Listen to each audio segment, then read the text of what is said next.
সকলকে নমস্কার। তো যেরকম বলেছি যে চায়না সিরিজ শুরু করব, তার আগে ভারতীয় দৃষ্টিকোণ থেকে কিছু কনসেপ্ট ক্লিয়ার হওয়া ভীষণ দরকার চায়না সিরিজ শুরু করার আগে। সেটা রিলেটেডই, যাতে করে যখন চায়না সিরিজ নিয়ে ডিটেলে আলোচনা করব সেটা একদম জলের মতো পরিষ্কার হয়ে যায়। শুরু করব এটা দিয়ে যে অ্যানি বেসেন্ট নামে একজন ব্রিটিশ রাইটার, উনি লিখেছিলেন যে ভারতবর্ষ এককালে richest country of the earth ছিল। সেই ভারতবর্ষের যে গ্রামগুলো ছিল, সেই গ্রামগুলো ছিল সেলফ কন্টেন্ট, সেলফ সাপোর্টেড বা সেলফ সাস্টেন্ড যেটাকে বলি। আর এটাও তার সাথে উনি বলেছিলেন যে আমি ভারতবর্ষের সেই গ্রামের লোকজনের সাথে, সেই লোকজনের সাথে থেকে দেখেছি তারা কখনোই ন্যাচারালি পুওর ছিল না, তাদেরকে পুওর বানানো হয়েছিল। মানে গরিব তারা কোনো দিন ছিল না, তাদেরকে গরিব বানানো হয়েছিল। তো এরকম আরও অনেক ব্রিটিশ রাইটার অনেক কিছু এরম ধরনের কথা লেখেন, যেই সব কথার মধ্যে দিয়ে একটা লাইন হয়, সেই লাইনটা হলো I travelled length and breadth of India but I didn't see a single beggar. মানে আমি পুরো ভারতবর্ষের সমগ্র জায়গা ঘুরে একটিও গরিব দেখতে পাইনি। এটা তো আমরা প্রত্যেকেই প্রায় এখন জানি যে ভারতবর্ষের যে শিক্ষা, সংস্কৃতি, সভ্যতা বা প্রভাব, ধর্ম, শিল্প, শিক্ষা, সংস্কৃতি, বিজ্ঞান, এই সমস্ত কিছুর প্রভাব বা এই সমস্ত কিছুর চর্চা কখনোই শুধু ভারতকেন্দ্রিক ছিল না। সেটা ছিল, তার প্রভাব ছিল চায়না, জাপান, দক্ষিণ পূর্ব এশিয়া, পশ্চিম এশিয়া যাকে আজকে আমরা বলি মিডল ইস্ট, সেই গালফ কান্ট্রিজের সাথেও হাজার হাজার বছরের সম্পর্ক ছিল। তারপর পুরো গোটা এশিয়া জুড়ে, চায়না, জাপান জুড়ে এর প্রভাব ছিল। তো এই কথাগুলো বলা এই কারণে দরকার, কারণ গত 1000 বছরের যে বিদেশি শাসন, প্রথমে মুসলমান শাসন, তারপর ব্রিটিশ শাসন, এই 1000 বছরের বিদেশি শাসনের ফলে আমাদের গর্বের জায়গাগুলো এমনভাবে ধ্বংস করা হয়েছে যে আমরা আমাদের সমস্ত আত্মবিশ্বাসই হারিয়ে ফেলেছি। যা পূর্ববর্তীকালে যে সেলফ সাস্টেন্ড যে পরিবেশ ছিল, যে পরিকাঠামো ছিল, সেটাকে আমরা ভুল ভাবতে শুরু করেছি। নিজেদের জন্মদাতা পিতা বা নিজেদের ভারতবর্ষের যে স্রষ্টা বা তাদের যে সংস্কৃতি, সেটাকে ভুলে আমরা বিদেশের অ্যাডাম স্মিথ আর কার্ল মার্কসকে আমরা নিজেদের পিতা বানিয়েছি। তারপর নিজেদের জন্মদাত্রী মাকেও আমরা ভুলতে বসেছি। আজকে যে যাই বলেনি, কোনোভাবে এটা অস্বীকার করা যাবে না যে এই ব্রিটিশ বা এই মুসলমান শাসনের ফলে, এই বিদেশি শাসনের ফলে প্রচুর প্রচুর মানুষ কনভার্ট হয়েছেন। আজকে অস্বীকার করা যাবে না যে ভারত আর ভারতীয় উপমহাদেশের সংলগ্ন সবাই কনভার্টেড। তো কনভার্ট হওয়ার, কেউ হয়তো তরোয়ালের ডগায় কনভার্ট হয়েছেন, কেউ নিজের ঘরের স্ত্রীর সম্মানের রক্ষায় কনভার্ট হয়েছেন, বা কেউ নিজের সম্পত্তি রক্ষার্থে কনভার্ট হয়েছেন। তো কনভার্ট হওয়ার পর তারা নিজেদের অস্তিত্ব বা আইডেন্টিটি হারিয়েছেন। তারপর তাদের পরবর্তী প্রজন্ম বা আজকের প্রজন্ম সেই বিদেশি আইডেন্টিটি, কনভার্ট হওয়ার পরে সেই বিদেশি আইডেন্টিটিকে প্রতিষ্ঠা করার জন্যই আমাদের সাথে সমানে লড়াই করে যাচ্ছে। 1 থেকে 1700 সাল অবধি ভারতবর্ষ আর চায়না মিলে 50%-এর কাছাকাছি জিডিপি দিত। জিডিপি মানে গ্রস ডোমেস্টিক প্রোডাক্ট। ভারত পুরো পৃথিবীকে এরা দুজনে মিলে 50% দিত। শুরুতে যে অ্যানি বেসেন্টের উক্তি বলেছিলাম, একই রকম কথা উইলিয়াম ডিগবি বলেছেন আর উইল্ট ডুরান্টও বলেছেন যে ব্রিটিশ আসার আগে আমরা কোনো গরিব এই ভারতবর্ষে দেখতে পাইনি। অ্যানি বেসেন্ট যেটা বলেছিলেন যে গ্রামগুলো ছিল সেলফ সাস্টেন্ড, তাহলে ভারতবর্ষ চায়না মিলে 50%-এর কাছাকাছি জিডিপি দিতে পারতো। তাহলে এটা তো কোনো জাদু বলে হতো না, নিশ্চয়ই এমন কিছু অর্থনৈতিক পরিকাঠামো ছিল বা সাস্টেনেবল ইকোনমি মডেল ছিল যার উপরে বেস করে এই কার্যকলাপ হতে পারতো। আর সেই সাস্টেনেবল ইকোনমি মডেলকেই আমরা সনাতন ইকোনমি মডেল বলি। এই সনাতন কথাটা আমরা যতবার উচ্চারণ করি, যেটা হচ্ছে sustainable way of living, sustainable economy model, এই সনাতন কথাটা উচ্চারণ করার মানে কিন্তু বিজেপির দালালি করা বা আরএসএসের দালালি করা এগুলো কিন্তু নয়, বা কট্টর হিন্দুত্ববাদী হয়ে যাওয়া সেটাও নয়। যারা ওই সনাতন ওয়ার্ডটার সঙ্গে এগুলোকে লিঙ্ক করে দেন, সেগুলো মূর্খামি ছাড়া আর অন্য কিছুই কিন্তু নয়। এই সনাতন ইকোনমিক মডেল কিসের উপরে বেস করেছিল? যে সনাতন ধার্মিক জীবনযাত্রা লিড করার মাধ্যম দিয়ে, যেই ধার্মিক জীবনযাত্রা লিড করার মাধ্যমেই আমরা সমাজকে আর আমাদের পরিবারকে সবচেয়ে বেশি প্রায়োরিটি বা ইম্পর্টেন্স গুরুত্ব দিতাম। আমাদের ইমোশন, সময়, সমস্ত কিছু আমরা পরিবার কেন্দ্রিক বা পরিবারের উপরে আমরা ইনভেস্ট করতাম।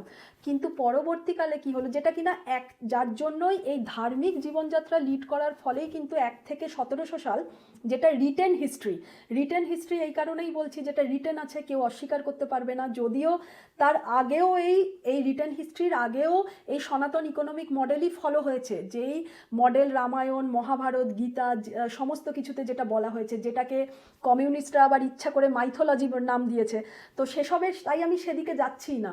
তো রিটেন হিস্ট্রির 1 থেকে 1700 সাল অবধি এই যে সনাতন ইকোনমিক মডেল ফলো করে যে অর্থনৈতিক পরিকাঠামো ছিল, তারপর পরবর্তীকালে ব্রিটিশ এলো, ব্রিটিশ এসে সেই সমস্ত কিছু ভেঙে চুরমার করে দিল। আর যেই মুহূর্তে এই ব্রিটিশ এলো, ব্রিটিশ আসার সাথে সাথে এই এক্সট্রিম ক্যাপিটালিজম নিয়ে এলো, যে সেই এক্সট্রিম ক্যাপিটালিজম আজকে আমাদেরকে এক একটি কমোডিটিতে, এক একটি মানুষকে এক একটা কমোডিটিতে পরিণত করেছে, যেখানে আমরা নিজেদের সময়, এমনকি নিজেদের ইমোশন অবধি বাজারে বিক্রি করে দিচ্ছি। তো এক্সট্রিম ক্যাপিটালিজম বললো ফ্যামিলি ছাড়ো, তো সব কিছু দাও, বিক্রি করে দাও। আবার তাকে কাটার জন্য, সেই এক্সট্রিম ক্যাপিটালিজমকে কাটার জন্য কমিউনিজম এলো। কমিউনিজমও কি বললো, সময় তোমার ফ্যামিলিকে দিও না, বিপ্লবে তোমার সময় দাও, তোমার খেয়াল রাষ্ট্র রাখবে।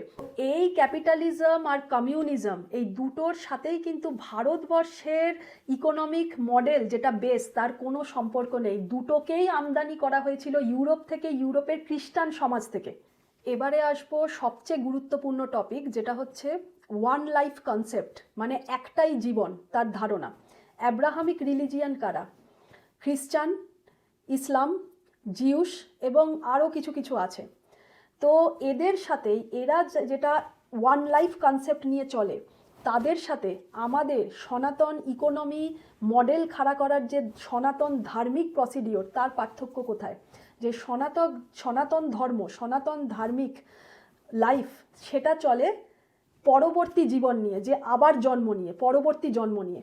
আর কেন এটার সাথে ইকোনমি কোথায় কানেক্ট করছে আমি সেটা বোঝাবো। যে যখনই আমি আর আপনি এই প্রসেসে বিলিভ করি বা এই প্রসেস মেনে চলি যে আমাদের একটাই জন্ম নয়, আমাদের আবারও জন্ম হবে, এই জীবাত্মা পরমাত্মা যেটা নিয়ে কমিউনিস্টরা হাসাহাসি করে যেটাকে তুচ্ছ প্রমাণ করার চেষ্টা করে, সেই জীবাত্মা পরমাত্মার অর্থনৈতিক দিক থেকে বা সামাজিক দিক থেকে তার লিঙ্কেজ কোথায় হচ্ছে? এখানেই হচ্ছে যে জীবাত্মা পরমাত্মাই সব কিছুর একটা অর্থই হচ্ছে যে আবার আমরা ফিরে আসবো, আমাদের জন্ম হবে। তাহলে যখনই আপনার আমার মাথায় এই ধারণাটা প্রবেশ করবে যে আমাকেই আবার ফিরে আসতে হবে, তখন আমি আর আপনি সবসময় চেষ্টা করব পরিবেশটাকে সুস্থ রাখার, পরিবেশটাকে এমনভাবে বানিয়ে রাখার যাতে আমি পরবর্তীকালে এসে আবার যখন আমার পরের জন্ম হবে বা যখনই ফিরে আসি না কেন, আমি যেন এর থেকেও বেটার পরিবেশ পাই। আমি আজকে যা রোজগার করছি বা আমি আজকে যা উপার্জন করছি, অন্যের জিনিস আমরা কেড়ে নেব না, অন্যের কোনো কিছুকে আমরা গ্রাস করব না, অন্যের কোনো সম্পদ লুট করব না। আজকে যা আমরা নিজের যোগ্যতা দিয়ে আমরা যেটুকু রোজগার করছি, যেটুকু উপার্জন করছি, সেটাকে এমনভাবে আমরা নিজেদের প্রয়োজনে লাগাবো যেটা একমাত্র সমাজের উপকার করবে। তারপরে আমাদেরও ভালো হবে, আমাদের কাজে লাগবে। তারপর যদি এক্সট্রা সম্পদ থাকে, সেটাকে দেবদেবীর নাম করে আমরা মন্দিরে, যেটাকে টেম্পল বেসড বা মন্দির কেন্দ্রিক ইকোনমি বলে, সেই মন্দিরে দান করব, যেখান থেকে আবার সেটা সমাজের কাজে লাগবে। মূল কথা হচ্ছে আপনার আর আমার একমাত্র টার্গেট হবে সমাজকে সুস্থ রাখা। এবারে ওয়ান লাইফ কনসেপ্ট কাকে বলে? ওয়ান লাইফ কনসেপ্ট, যেটা অ্যাব্রাহামিক রিলিজিয়ানরা ওয়ান লাইফ কনসেপ্টে চলে, যে আমার একটাই জীবন, জীবনের এই পারে হচ্ছে এই পৃথিবী, আর জীবনের ওই পারে হচ্ছে স্বর্গ বা হুর বা যাই বলুন, তো সেসবে আমি যাচ্ছি না। তো আমার একটাই জীবন, আর যখনই আমার ছেলের মাথায় এটা ঢুকবে যে আমার একটাই জীবন, তখনই ওই ধরনের কথাবার্তা, যেটা হিন্দিতে বলুন, বাংলায় বলুন, যে কলেজের স্কুলের ছেলে মেয়েদের, এমনকি আজকাল তো আমাদের হিন্দুদের মধ্যেও এই জিনিসকে ইচ্ছাকৃতভাবে ইমপ্ল্যান্ট করে দেওয়া হয়েছে যে ভাই এক হি তো লাইফ হ্যায়, আপনার জিন্দগি জিলে। তা বা আমরা বাংলায় এরকম বলি যে ভাই এত চাপ নিস না, এত ভাবিস না, একটাই জীবন, যা মন চায় করে নে।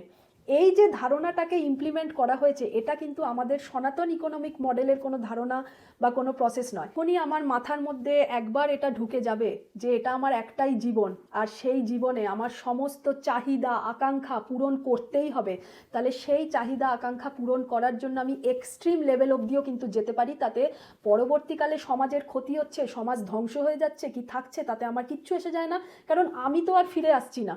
তো এই যে ওয়ান লাইফ কনসেপ্ট অ্যাব্রাহামিক রিলিজিয়ানের, যেখানে মূলে আছে, সবার মূলে আছে খ্রিস্টানরা, সেখান থেকেই কিন্তু এই এক্সট্রিম ক্যাপিটালিজমের জন্ম হয়েছে। প্রথমে হচ্ছে ওয়ান লাইফ কনসেপ্ট থেকে ওভার কনজামশন, যেটাকে মানে হচ্ছে আমি সমানে কনজিউম করে যাব, সমানে আমি আয়ত্ত করে যাব, আর সেখান থেকে জন্ম হচ্ছে এক্সট্রিম ক্যাপিটালিজমের। আর সেইটা করার জন্য অন্যকে লুট করতে, অন্যকে হত্যা করতে, তার সমস্ত সম্পদ লুট করতেও আমি পিছপা হব না, যেটা ওয়ান লাইফ কনসেপ্টের অ্যাব্রাহামিক রিলিজিয়ানে থাকা মুঘলরা, ব্রিটিশরা সবাই করে এসছে। এদের কার্যকলাপ লক্ষ্য করলে এটা ভালো করে বোঝা যায় যে এই ওয়ান লাইফ কনসেপ্টে চললে এদের কোনো full proof sustainable economic way বা মডেলই নেই। এদের কাজই হচ্ছে সিভিলাইজড সোসাইটিকে লুট করে, ধ্বংস করে, তার সম্পদকে আয়ত্ত করে নিজের ইকোনমি চালানো। এসব বিষয় নিয়ে আমি আরও পরবর্তীকালে আরও অনেক বিস্তারিত আলোচনা করব। তো এই এক্সট্রিম ক্যাপিটালিজমকে কাটতে এলো হচ্ছে কমিউনিজমের জন্ম হলো। তো এক্সট্রিম ক্যাপিটালিজম যখন শেষ হয়ে যাবে, কমিউনিজমের আর কোনো দরকার পড়বে না। তো এই এক্সট্রিম ক্যাপিটালিজম, এই তো কমিউনিস্টদের বা কমিউনিজমেরও কোনো সাস্টেনেবল বা প্রুভেন কোনো ইকোনমি ফাংশনাল বডি কিছু নেই, যে ইকোনমি মডেল দিয়ে একটি দেশ রক্ষা করা যাবে, একটি রাজ্যকে রক্ষা করা যাবে। এদের ইকোনমি এতটাই দুর্বল, আর এদের ইকোনমির কোনো উজ্জ্বল ইতিহাসও নেই। পুরোটাই চলে কমান্ডমেন্ট সিস্টেমের উপর, মানে আদেশ।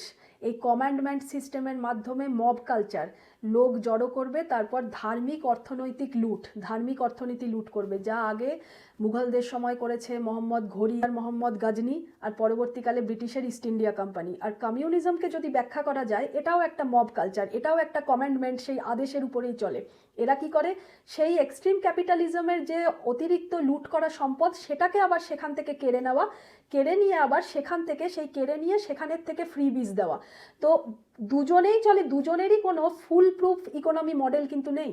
কারণ এক্সট্রিম ক্যাপিটালিজমের ফলেই কিন্তু কমিউনিজমের দরকার পড়েছে। ধার্মিক সোসাইটিতে যখন সনাতন ইকোনমি মডেল বা টেম্পল বেসড, মন্দির কেন্দ্রিক ইকোনমি মডেল বেস করে যখন সমাজ চলতো, এই দেশ চলতো, তখন কিন্তু কোনো কমিউনিজমের দরকার পড়েনি।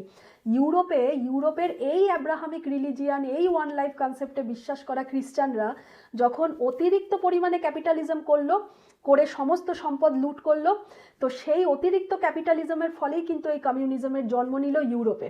তার মানে আমাদের ভারতবর্ষের ধার্মিক সোসাইটিতে এই কমিউনিস্ট বা কমিউনিজমের কোনোদিন প্রয়োজন ছিল না।